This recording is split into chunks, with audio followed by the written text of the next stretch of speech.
Olá pessoal, tudo bem? Tudo jóia? Estamos aqui para mais uma aulinha, dando continuidade ao nosso conteúdo de separação de misturas, né? Na aula anterior eu falei sobre separação de misturas heterogêneas e hoje eu vou falar sobre misturas homogêneas. Alguém sabe me falar aí como é que classifica uma mistura homogênea? Como é que você consegue visualizar, né? Mistura homogênea é aquela que vai formar uma única fase, né?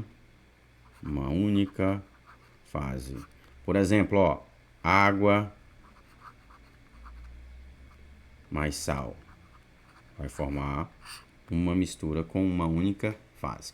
E aí, dentro dessas misturas homogêneas, nós vamos utilizar alguns métodos de separação para poder separar esses tipos de misturas, né? Temos misturas que vão ser formadas com sólido e líquido, que vão ser separadas por evaporação e destilação. Temos aí também misturas líquido e líquido, que vão ser separadas por destilação fracionada. E também vamos falar um pouquinho de separação de misturas através da cromatografia, beleza? Cromatografia é um método de separação que ele não é tão abordado, mas hoje nós iremos abordar ele de uma forma bem legal para vocês aprenderem, certo? Então vamos lá. Vocês já ouviram falar em evaporação? Sim, já ouvi falar em evaporação, né? A evaporação é um método mais barato e mais simples para a obtenção de sal, pessoal. Pelo incrível que pareça. Como é que é obtido o sal? É através de evaporação. Você já viu ali quando você coloca um recipiente aberto, por exemplo, gasolina. Se você colocar gasolina em um recipiente aberto, ela vai sofrer evaporação. Você colocou uma quantidade X de gasolina ali dentro de um recipiente aberto, com o passar de horas, você voltou lá e o recipiente ele está vazio. E aí, o que será que aconteceu ali? Aconteceu evaporação, certo? E aí, pessoal, o solvente, com essa evaporação, o solvente ele some dali, deixando apenas o sólido. Como é que acontece esse processo de evaporação na obtenção do sal, né? O sal ele vem de uma solução salina, né? Solução salina. Por exemplo, água do mar. Eu quero separar a água do mar. Eu quero separar o sal que tem na água do mar.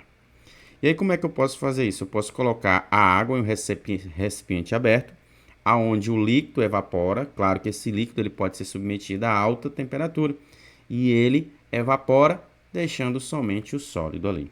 Outro exemplo bem simples de você observar a evaporação. Secagem das roupas. O professor não sabia que secagem das roupas era evaporação. Pelo que pareça, você coloca lá no varal, ó, a roupa molhada. Quem está lá radiante? O sol com a sua alta temperatura. Essa alta temperatura faz com que o líquido que esteja na roupa evapore, deixando a sua roupa sequinha aí, pronto para o seu uso. Então temos aí algumas curiosidades. Obtenção do sal da água do mar através de evaporação, né? Isso é uma técnica empregada quando o líquido pode ser desprezado, viu, pessoal? Quando você não vai utilizar o líquido e você quer somente o sólido. Seguindo em frente, ó, temos outro método aqui, ó, chamado destilação simples. Ei, professor, destilação simples, como é que funciona isso aí, professor? Bom, você vai precisar aí de alguns equipamentos para poder fazer a destilação simples, né?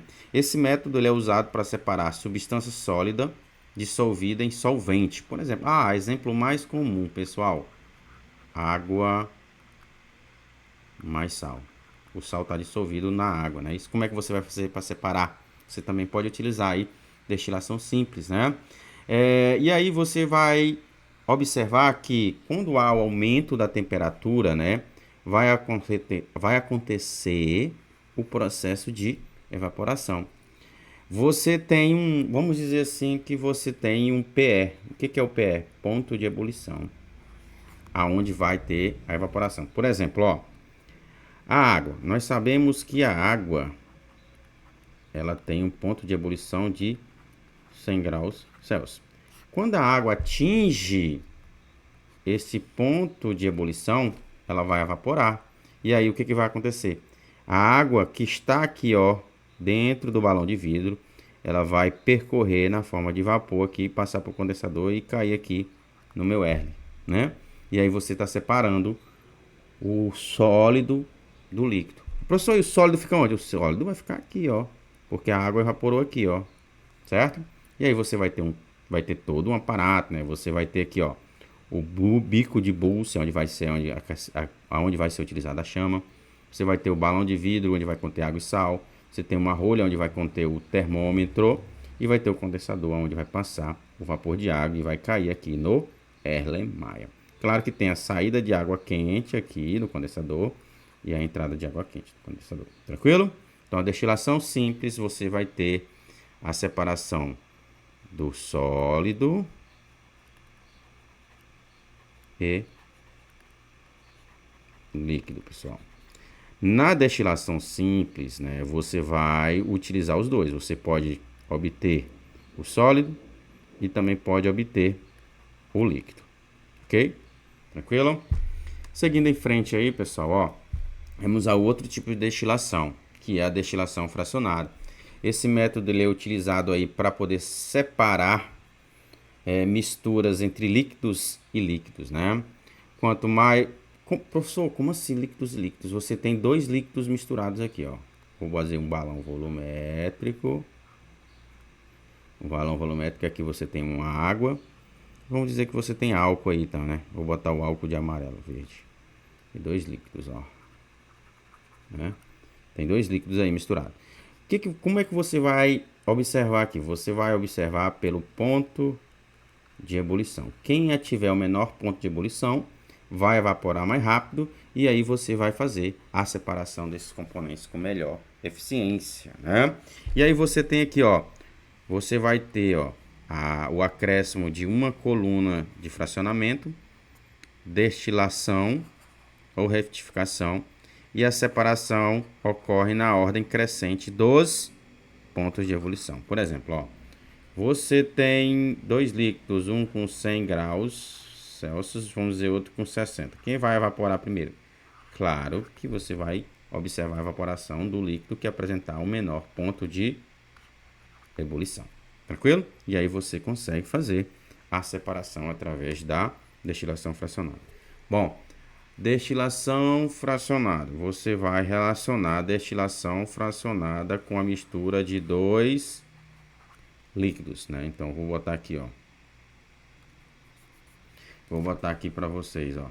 Opa, só voltando aqui. Vou botar aqui para vocês, ó. Líquido mais líquido. Tranquilo? Seguindo em frente, ó. Temos a destilação fracionada, que ela é muito utilizada aí no processo industrial, né? Principalmente nas indústrias petroquímicas. Deixa eu botar só a canetinha vermelha aqui que destaca mais para vocês, ó. Bom, esse processo ele é muito utilizado na indústria petroquímica, né? Na hora de fazer ali o fracionamento em bandejas ou pratos, né? Para poder você obter gasolina, obter o gás butano e entre outros ali, certo? Bom, o petróleo ele vai ser submetido a altas temperaturas, aonde você consegue obter, ó, gás butano, o nafta, querosene, gasolina e outros mais aí, presente dentro do nosso consumo, não é isso? Dentro da indústria petroquímica. À medida que todos os vapores, pessoal, sobem pela coluna aqui, ó, você vai observar aqui, ó, à medida que o vapor sobe, você vai observar que o petróleo aqui, o combustível, né, ele vai se tornar cada vez mais volátil, né? E aí, o que é volátil, né? Evapora com uma certa facilidade. Então, a destilação fracionada, ela é principalmente utilizada na indústria petroquímica. E aí temos a cromatografia, né? O que é a cromatografia? Ela é um método que se baseia por separar as moléculas por diferentes polaridades, né? Essa propriedade ela gera uma atração mútua entre as moléculas semelhantes, né? Ou seja, você vai ter a plaquinha, você vai colocar um determinado solvente que, por exemplo, aqui eu coloco um álcool. Opa, deixa eu colocar aqui, peraí. Você coloca um álcool. Você vai observar que nessa... Você colocou o álcool. Você pode fazer, ó. A coluna pode apresentar marcado o gradiente horizontal em cores. Esse gradiente deu-se o nome de cromatograma, né? Esse aqui vai ser o meu cromatograma em cores, ó. Isso aqui, certo? Então aqui, ó, eu vou ter fase móvel. Opa, fase móvel. Dentro disso aqui tudo, ó, eu vou ter essas observações. Eu vou ter... Deixa eu só pegar aqui a caneta. Fase móvel e fase estacionária. Bom, geralmente eu tenho uma plaquinha, né? E essa plaquinha, ó, vamos dizer o seguinte, ó, eu coloquei aqui um solvente, que é o álcool, né? Se houve uma haste aqui e essa bolinha ficou parada aqui, não aconteceu nada, essa aqui vai ser minha fase estacionária. E essas duas aqui, ó, vai ser minha fase móvel. Deixa eu botar numa corzinha mais, ó, fase móvel. Por que fase móvel? A fase móvel, ela teve interação com o meu solvente, ou seja, ela apresentou polaridades iguais. E aí, ou seja, por ela apresentar essa similaridade, houve um arraste dessas substâncias aqui e ela teve uma interação com a fase, vamos dizer assim o seguinte, ó, a fase móvel teve uma interação com o solvente e aí houve a separação de substâncias. Beleza, pessoal? Até aí, tudo bem? Até a próxima. Valeu! Só para terminar aqui, pessoal, se inscrevam no meu canal, que vai ser de grande ajuda aí, né? Se esse conteúdo teve relevância para vocês, se inscrevam, deixem like, não deixem de participar aí dos vídeos, sempre ajudando, né? Para mostrar para o YouTube que esse conteúdo ele tem uma certa